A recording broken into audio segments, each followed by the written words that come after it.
Report 1. At the time, I was working as a delivery driver for a small transport company. It was a quiet routine, but one day the GPS took me to a place I should never have visited. A junkyard hidden in the middle of the woods, far from any civilization. I just wanted to make the delivery and get out of there, but something about that place wouldn't let me leave. The job seemed simple. Deliver a box to a man named Vicente. The address was in a rural area, miles away from any town.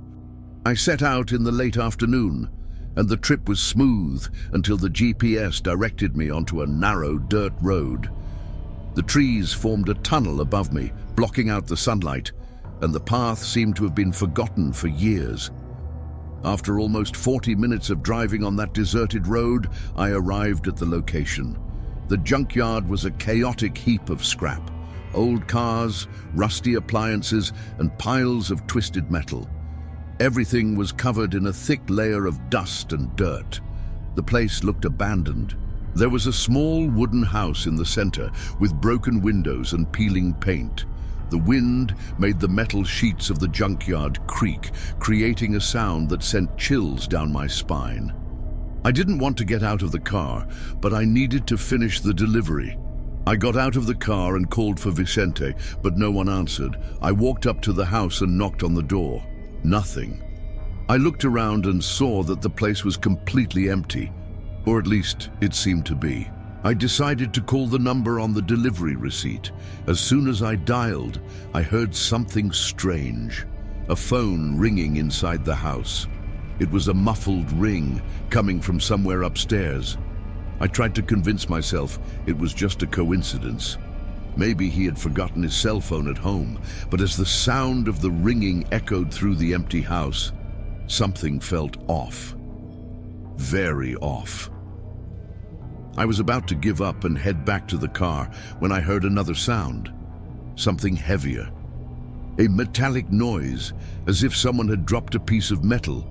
I looked at the piles of scrap but saw nothing. By this point, the silence around me was oppressive.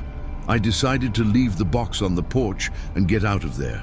But as I walked back to the car, I saw something out of the corner of my eye, a silhouette among the piles of scrap. It was quick, as if someone was hiding. "Vicente," I called, trying to sound calm. No response. I approached slowly, trying not to make noise. The smell of rust and old oil was nauseating. When I got close to where I had seen the movement, there was no one there. Just a pile of car carcasses, with doors open and windows shattered. Suddenly, I heard a whisper. It wasn't my imagination. It was clear, coming from somewhere to my right. "Get out!" My heart raced. I turned around and started walking quickly toward the car. That's when I heard footsteps behind me, heavy, hurried, as if someone was running to catch up with me. I looked over my shoulder, but there was no one there. The only thing I saw was a piece of metal on the ground, swaying as if it had just been dropped. I got into the car and tried to start the engine. Nothing. The battery had been working fine when I arrived, but now the car was completely dead. I tried again, turning the key hard, but all I heard was the sound of something scratching the hood. I looked up and saw it. A hand, dirty and covered in cuts, scratching the driver's side window. I followed the hand with my eyes, but I couldn't see who or what was there. It was as if the hand was emerging directly from the darkness. I screamed and threw myself to the other side of the car. When I looked again, the hand had disappeared. But before I could react, I heard a sound coming from the back seat. Something moved. With my heart pounding, I slowly looked in the rearview mirror. I saw a shadow occupying the back seat, motionless, as if waiting for me to notice its presence. The shape was human, but deformed. Its head seemed tilted at an unnatural angle, as if it were hanging by a thread. I jumped out of the car in a panic, stumbling over my own feet. I looked back and saw that the car was empty. There was no one inside. At that point, I no longer cared about what would happen with the delivery or the car. I ran away from the junkyard down the dirt road. The sun had already disappeared, and what little light remained was fading fast. As I ran, I heard noises coming from the junkyard. It was as if something was dragging metal pieces behind me, but I didn't have the courage to look back. After a few minutes of running, I finally spotted lights in the distance. It was an old pickup truck coming my way. I nearly threw myself in front of it, waving desperately for the driver to stop. The man, a rough-looking older gentleman, rolled down the window and asked what was happening. Between gasps, I explained that my car had broken down at the junkyard and that something was following me. He became serious. "You shouldn't be there. That place isn't safe at night," he said, glancing back as if expecting to see something emerging from the darkness. He drove me to the nearest town, and I reported everything to the police. When they returned to the junkyard the next day, they found my car, but nothing else. No sign of Vicente or anyone else. I never found out exactly what happened in that place. The transport company lost contact with Vicente, and the address was removed from the system. The junkyard is still there, but no one seems to know who owns it or why it's abandoned. Sometimes I think about that whisper. Get out. Maybe it was a warning, or perhaps something in that place was just playing with me. Whatever the case, I never drove on deserted roads at night again. Relato 2. It was a tradition between my cousin Marcos and me to explore abandoned places on the weekends. We enjoyed searching for forgotten relics, things that could be restored or sold. That's how we ended up at a junkyard of old cars, hidden in the middle of a forest. I thought it would be just another adventure. I had no idea we would leave there never wanting to speak about what we saw. Marcos discovered the junkyard by chance while researching on Google Maps. The place seemed isolated, surrounded by trees and with no obvious access. The last online review was from years ago, and the name of the location was almost faded on the rusty signs at the entrance. For us, it was the perfect place to explore. We arrived on a cloudy afternoon, the sky heavy with dark clouds that promised rain. The main gate was wide open, creaking slightly in the wind. Inside, we saw a maze of old cars stacked up, covered in years of dust, rust, and dry leaves. The smell was strong, a mix of old oil, metal, and something else we couldn't identify. Marcos was excited, pointing at the cars and commenting on how some models could be worth a fortune. I tried to get into the spirit, but something didn't feel right. The silence was absolute, interrupted only by the occasional sound of breaking branches in the surrounding woods. We explored the place for about half an hour. Each corner seemed darker than the last. The cars were deteriorated, with torn seats and broken windows. Some still had personal belongings inside, like children's toys and old clothes, which made everything even stranger. While Marcos rummaged through the trunk of a rusty Chevrolet, I heard something, a low, distant sound like metal being dragged. "Did you hear that?" I asked. But he laughed and said it was probably just a branch falling somewhere. We kept walking until we reached an area at the back of the junkyard. There was a sort of makeshift shed made of metal and wood. The door was ajar, and a chain hung from the side as if it had been broken. "Let's take a look," Marcos suggested, and against my better judgment I agreed. Inside the shed, the atmosphere was even more oppressive. The walls were covered in old graffiti, and the floor was littered with scattered tools, many of them broken. In the corner, there was a table with yellowed papers, like records of cars that had probably been sold or destroyed. But what caught our attention the most was the sound. Something was dripping, a constant dripping coming from the ceiling. I looked up and saw a dark stain spreading on the metal. It was impossible to tell what it was, but it looked fresh. "I think we should go," I said, but Marcos was too absorbed, trying to open a locked drawer. That's when we heard footsteps, firm footsteps coming from outside the shed. We immediately turned off our flashlights and fell silent. The footsteps grew louder, closer, until they stopped right at the entrance of the shed. Marcos looked at me, trying to hold his breath. I signaled for him not to move. Whoever was out there seemed to be waiting for something. Then we heard the sound of something metallic falling outside, as if someone had dropped a tool. With our hearts racing, we peeked through the crack in the door. We didn't see anyone, but something felt wrong. Some cars had been moved, as if they had been pushed or dragged, leaving deep marks in the dirt floor. We decided to leave immediately. As we ran back through the maze of cars, the sound of footsteps began again, this time coming from different directions. It felt like we were surrounded. When we finally spotted the entrance gate, Marcos stopped suddenly. "Look at that," he said, pointing to a car at the end of a row. It was an old model, a black Dodge Charger in perfect condition, unlike all the other rusty cars around. Against my better judgment, he walked over to the car. The door was unlocked, and he opened it. Inside, the smell was unbearable, as if something was rotting. Marcos pulled out a flashlight and shone it on the back seat. What we saw there gives me nightmares to this day.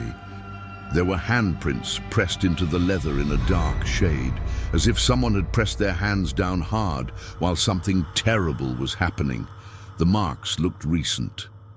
Marcos took a step back, and that's when we heard it.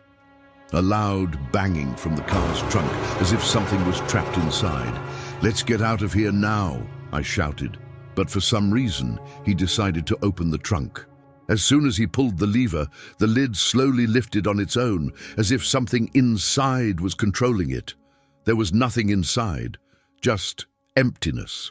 But the banging continued, now louder, echoing from somewhere within the junkyard.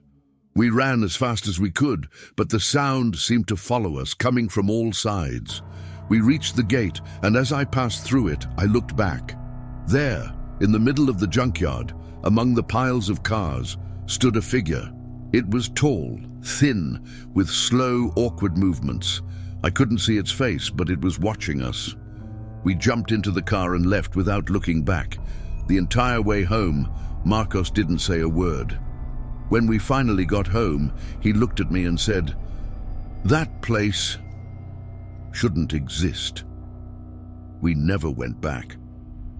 A few months later, I tried to find the junkyard on the map again, but it simply wasn't there anymore.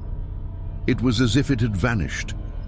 To this day, I avoid abandoned places, and whenever I hear the sound of metal being dragged, I can't help the chill that runs down my spine. Relato 3. It was supposed to be a normal day.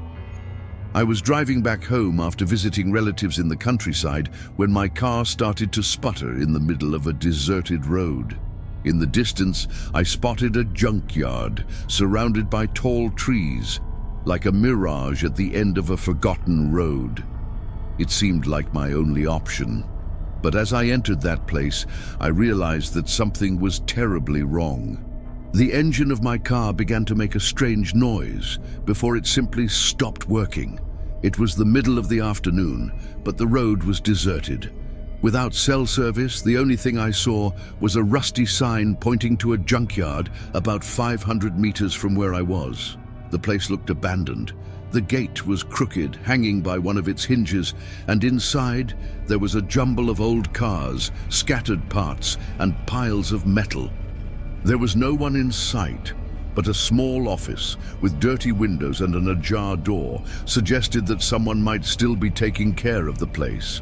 With a bit of apprehension, I shouted, "Is anyone here?" The echo of my voice was the only response. I decided to enter the office. The floor was covered in dried oil and old papers, and there was an old phone on a weathered wooden desk. I picked up the receiver, but there was no line. Behind the desk, a bulletin board displayed old photos of restored cars, along with some handwritten messages. "I need help with my car," I shouted again, but no one appeared. I returned to the junkyard yard, walking between rows of old cars. Some had broken windows, while others were completely burned out. It was as if that place had been forgotten long ago. As I walked, I felt a presence. It wasn't paranoia. It was as if I was being watched. I looked around, but there was no one. The wind whistled through the heaps of metal, creating a sound similar to whispers. That's when I saw something strange. An old car, a black Cadillac, was in perfect condition amidst all that junk. It was immaculate, as if it had just come out of a dealership. Curious, I approached the car. It was locked, but when I peered through the glass, I saw something in the back seat. It was a doll, not an ordinary doll, but something old, with a porcelain face and eyes that looked real. A feeling of discomfort washed over me, and I took a step back. That's when I heard a sound behind me. Something heavy had fallen. I looked over my shoulder and saw a pile of metal that had previously been perfectly still. Now, it seemed to have moved. With my heart racing, I decided to return to the office. Maybe there was someone there I hadn't seen before. But as I approached, I realized that the door, which had only been ajar before, was now wide open. Inside, the phone that had previously had no line was ringing. A loud, shrill tone echoed through the empty office. Reluctantly, I picked up the receiver. "Hello?" I asked, my voice trembling. There was no response, just a faint sound, like breathing. I immediately hung up and let the receiver fall back on the hook. When I stepped out of the office, something had changed. The cars were in different positions. I was sure that the row I had walked through was now displaced, as if someone had moved the vehicles while I was inside. I hurried towards my car, determined to get out of there, even if I had to push it to the main road. But when I arrived, I saw something that made my stomach churn. On the driver's window, there were handprints, fresh marks with long fingers that looked like they had been pressed against the glass. I looked around, but there was no one. Then I heard footsteps. Slow, heavy footsteps coming from one of the rows of cars. I turned towards the sound and saw a shadow. Tall, thin, with slow, dragging movements. It seemed to be watching me, even though I couldn't see its face. Without thinking twice, I ran to my car and tried to start it. To my surprise, the engine roared to life immediately. I shifted into gear and accelerated, leaving the junkyard as fast as I could. As I drove, I couldn't stop looking in the rearview mirror. I had the feeling that something was following me, but the road behind me was empty. I arrived home that night and decided not to tell anyone about what had happened. A few weeks later, I tried to find the junkyard on the map, but I couldn't locate it. The road where it had been seemed to simply vanish. To this day, whenever I see an abandoned old car, I feel a shiver run down my spine. Whatever was in that junkyard, I still feel like it didn't want me to leave.